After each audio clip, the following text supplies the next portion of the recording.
ফুটবেই বিয়ার ফুল রে প্রজাপতি বসলে গায়েতে।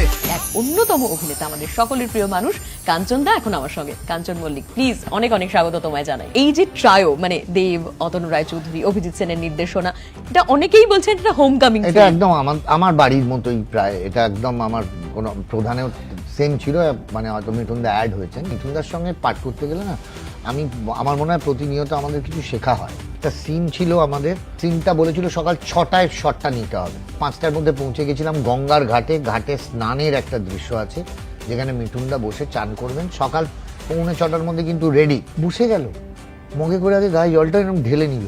আমি না প্রথমে বুঝলাম, তুমি গায়ে জলটা বলছে, বোগা আগে থেকে যদি জলটা না ঢেলে সিজন না হয়ে যায়, ফার্স্ট জলটা ঢালে বডি কেঁপে যাবে, হ্যাঁ শটটা এনজি হবে। এটা একটা শেখা, মানে it's a very very nice experience. ওর যদি বিয়ে না দিয়েছি আমি, তো আমার নাম গৌর চক্রবর্তী নয়। নতুন কিছু নাম ভেবেছেন? তোমার দর্শকরা মুখিয়ে আছে এই ছবিটা দেখার জন্য, তারা কেন যাবে তোমার মতন করে যদি একটু বলো।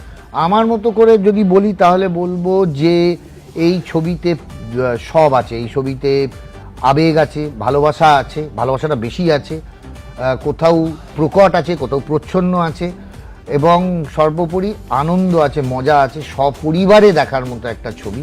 আর সেই জন্যই বলবো এবার শীতের ছুটিতে জমিয়ে হোল ফ্যামিলি মিলে প্রজাপতি 2 দেখতে যান, ভালোবাসাটাকে এনজয় করুন। আরে ফুটবেই বিয়ার ফুল রে প্রজাপতি বসলে গায়েতে।